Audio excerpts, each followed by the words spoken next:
to explain, I understand for those of you who have seen StorySlams in the past, I am not following moth rules. I did check and make sure that I got a dispensation ahead of time because I have had a brain injury, so I do need my security blanket. I promise not everything is written, but I did want to explain that in advance. So again, thank you all so much. To start, if I could turn back time, I would have stopped being so terrified of myself. You see, when I went to college, my mother gave me 3 rules. Don't do drugs, don't get a tattoo, and don't be gay. She wasn't homophobic, she was Catholic. So obviously, I approached life with a little bit of baggage, but it wasn't just my mom. I mean, it was the early 90s, and nobody wanted to be a lesbian in the early 90s. Ellen wasn't even out. And so I traveled across country and had that moment, eventually, that every lesbian has. You know, the one where you and a friend are having a conversation and you discuss how every man would be perfect if he was just like them, but a dude. And a few more glasses of wine later, and you know how it ends. In tears. For one of you. And one person is thinking, this isn't for me, and the other one is thinking, oh my God, what have I done? I'm a monster. There's no coming back from this, and I had to go for a bike ride to clear my head and find an answer, and the answer came, end it. You see, I am old enough to remember when ER doctors would give you a prescription for 2 months worth of Vicodin, just in case. And I had it sitting on my fridge at home. So 2 blocks away, make it to that fridge, get to Walgreens, and I would be free.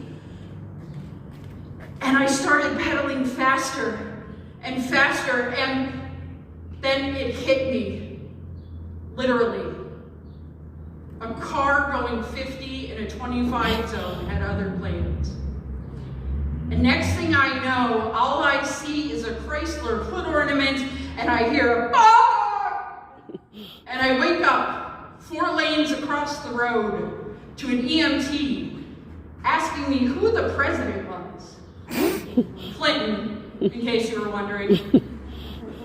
And I made it to the hospital, and amazingly, no broken bones, no internal injuries, and they let me go home with pieces of roadway and glass still in my back, waiting for a ride from the one person that I absolutely did not want to see that night, and sitting on a bus stop in a set of paper scrubs holding a clothing bag filled with your bloody clothes in one hand and a pamphlet about how to treat your brain injury in the other. You would think that would be a wake-up call.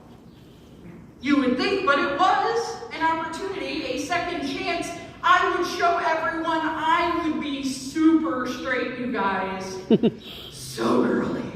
And so at 24, awkwardly feminine, I'm in this city, still not gay, you guys, until I found the internet, still not gay, until I had a girlfriend, still not gay. I couldn't be gay, I was wearing Ann Taylor, I couldn't be gay, I had to. And oh my God, you guys, on that night, the outfit, schoolgirl chic, blouse to here, and those boots, knee-high, 9 West, 6-inch heel, to die for. I know. I was so fucking hot. And when my girlfriend went for a drink at the bar, a supportive butch in a flat-top fade at the end turned to me and gave me the words that changed my life. Dude, hooker boots do not offend me. Oh, the gall! as I left, stumbling from the bar that night, I realized that that butch had a point, and I needed to find who I was because I was trying to be the woman of my dreams. And if I didn't find out who I was soon, I'd find myself back on that bike, but instead, I'd make it home. And so I found myself in a U-Haul on the way to Beatrice, Nebraska. Because if you're gonna go, you gotta go all out. And so here I was in this area where everything I was terrified of faced me on a daily basis.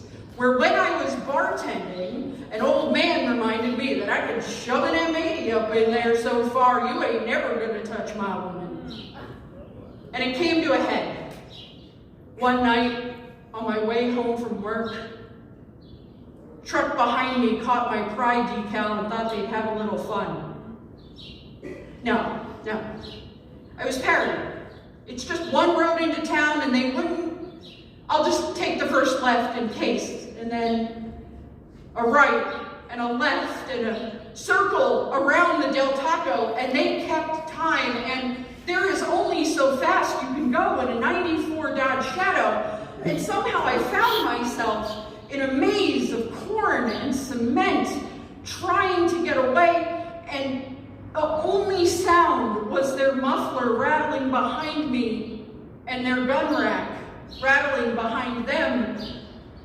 And I thought to myself, this can't be it. And it got darker, and so I found a turn. I was friends with Brandon Tina's aunt in Nebraska. This movie only ends in two ways. And so I turned, and somehow they passed me. And I sat there knowing that I was the one thing I never wanted to be. And it was exactly what was supposed to happen. Because you know what, motherfucker? Fuck you. If I didn't get to kill myself, you sure don't get to.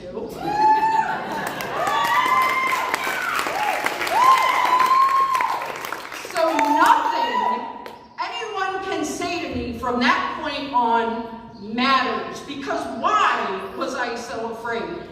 Projection, insecurity, rule 3? What can you say that I didn't say to myself? You want to call me a dyke? Go ahead, I will bring that big dyke energy with enough to the back of the room. You want to call me queer? Go ahead, I will join your big queer board of directors. You don't like my tie? Tough. I got more at home, and they're infinitely more stylish than any of the ones your husband has. You don't like my wife? Okay, that is a terrible example. Everyone likes my wife. She is beautiful, she is brilliant, and she bakes. Why did I ever think being a lesbian was a bad thing? And so here I am today at 44, and I realized that if I couldn't take me out, and if they couldn't take me out, then the only thing that I have left to do is keep moving onward and upward, bringing as many people along with me as I can. Let's hope